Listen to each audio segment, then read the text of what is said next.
Hello, journeymen and journeywomen. This is a hero's journey with Dr. D. I have a question for you. How deep is your impression? Or how deep is the impression of people, places, or things upon your present state of mind? Well, today we're going to talk about the different levels of impressions and how they affect your current state of being, the things of the past, how they affect you and where you are right now in your life.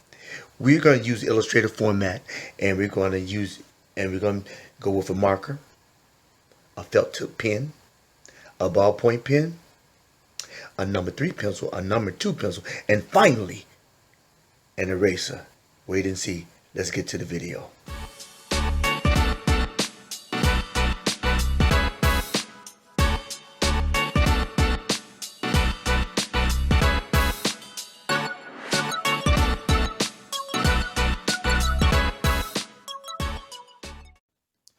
Hey guys, don't forget to like, is that button down below with the thumb. Click that like button, share the video, and comment, because you know if you comment, you got a live tonight at 9 o'clock. Because if there's no comment, there's no live. And also, it's something else I'm forgetting. Oh, subscribe. Please subscribe. It lets me know I'm appreciated and my time is not in vain. All right, pieces. Oh, deuce, peace. One of them. Hey, I'm glad everybody can make it out with me today. Let's get to it. Impressions. Why impressions? Because when I first met my wife, there was an impression that laid heavy on me, and which is the reason I proposed, and which is the reason why I married her. Some people make good first impressions, but some people make bad ones. And unfortunately, the bad impressions that individuals make are not in our adult years. Generally, the impressions that we deal with and we currently struggle with on a daily basis are our impressions of our childhood. We're not fighting with the adult most of the time. Most of the time we're fighting with the child, the hurt child. Remember the movie Antoine Fisher, and he said, "Who would cry for the little boy?" There's so many little boys out there who are crying, and so many little girls who are crying. And the thing is, they're not little anymore. They're 35, 45, 55, and sometimes 60 to 70 years old. And they still have not dealt with the broken child. The broken child. Now, I look at it different ways. I look at it, it starts early. But in the depths of its beginning, of its origin, it starts like a dark marker.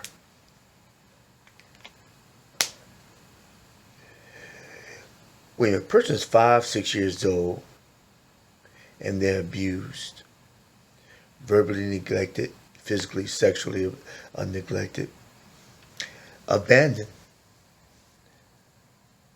for someone who they thought cared for them, someone they thought had their back,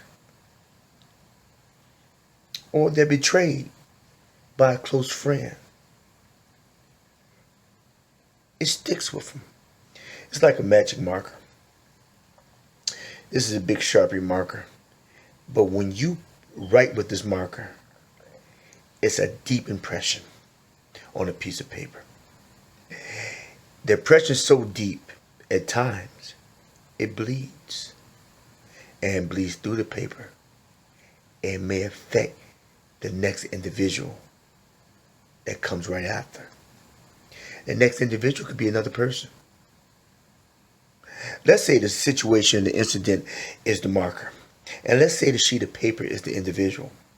And as the situation is applied on the piece of paper or the individual, and when it has depth and girth and width as this marker does, it tends to bleed through.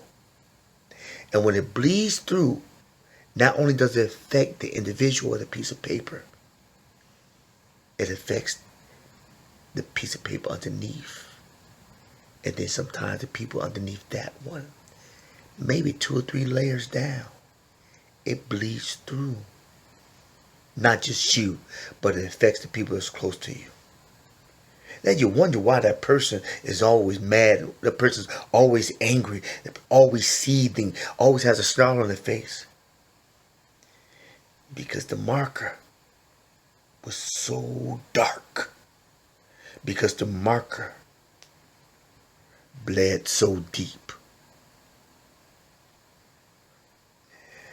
And I believe a lot of things bleed deep because it is what it is. Bad things happen. Situations occur. But do you live with that situation all the days of your life? Of course you may have the memory. But do you have to hold the memory that fresh in your mind? Some people tend to believe that if a person has done you wrong, you have to hold it close to your vest. You have to keep and hold it and harness that evil. For what? What you harness it for? You might as well let it go. See, when you hold the levels, when you hold the ink tight, and you hold the pain somebody inflicted on you tight, or the memory of the pain, which seems like it's happening all over again in a perpetual state, what benefit does that do to your psyche? What benefit does that do to your everyday living? What benefit does that do with you dealing with individuals on a regular?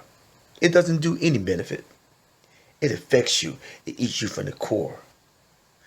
So my solution is forgive. Forgiveness releases the depth and the darkness of the ink. However, some things are really deep. It may take a little time. It goes from this marker to a felt tip. It goes to a felt tip pen, a felt tip marker. Whereas the darkness is it's still deep, but it's not as wide. So it doesn't cover as much space. So I mean it's decreasing in the extent of the hurt. But the pain is still there. So you have to constantly forgive the individual. But why? Because see, the forgiveness is not necessarily for the other person. Or it may relieve the person of some type of guilt. But really it's for you. It's to take that pain away. What good is it to carry the pain with you? What good is it to carry the situation and hold it heavy? What good is to internalize that pain and make it your own? It's no good at all. So the marker, sometimes you have to forgive more than once. Because forgiveness, you can say it in word, but then you have to start working yourself up to doing it in deed. And doing the actions. Put some action behind your words. So that's when it gradually goes from the marker to the felt tip pen, or the thinner line marker, to the ballpoint pen. Oh, now we're getting some progress. All right, ballpoint pen. So it's getting thinner. And the darkness of the marker is lightening up. So you're feeling a little load lifted. All right. So, get the pen. Now you go for the pen. Graduation. Number 2 pencil. Number 2 pencil. Okay, you have an opportunity for things going away. Now, number 2 pencil is the darker lead.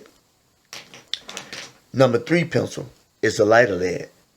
That's the other graduation point. But finally, you want to get to the point where you get to the eraser. That's when you erase the incident off the paper. See, when it's erased off the paper, it doesn't necessarily mean it's gone. But all you have is an impression that's on the paper that does not control your life. See, the thing is that the good, the bad, the ugly, everything makes you who you are. The thing you don't ever want to happen is that the negative of the past controls your present state and paralyzes you from moving forward. See, I never said that the incident, the situations and the pain and the memories would totally go away. But the goal is not for them to go away, but the goal is for you to get control of your life. And by getting control of your life, you have to get control of your thoughts. Because as a man thinketh, so is he. Now let me break that down for you.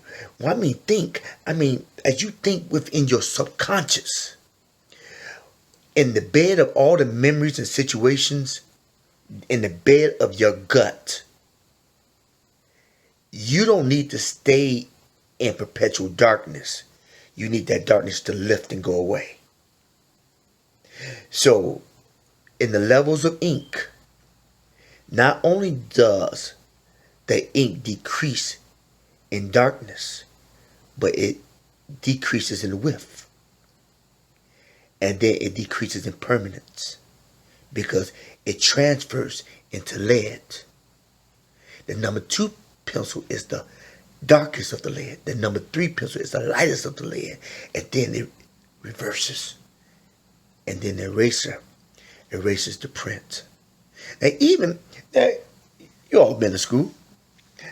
You know sometimes when you write real hard and things are still there, you erase. Now you can erase it, but you still can see the imprint of the words. Because, and if you look real hard, you can see the words, the paragraph, everything. You erased it, but the imprint is still there. But the beauty of it all is that you can write over it. So journeymen, journeywomen, I encourage everybody to look at the new sheet of paper and write over it. But get to the new sheet of paper by forgiving the old transgressions against you that's been buried down and that's been controlling your present state. Forgive it. Forgive so that old sheet of paper can become new and you start writing a new story and creating a new program. You had no control over the past, but you can control your present and you can dictate your future. Remember, if you can get up vertical today, you can always push forward to going further. Every day you get up vertical, make it a point to move forward and don't fall down. The Hero's Journey with Dr. D. Out.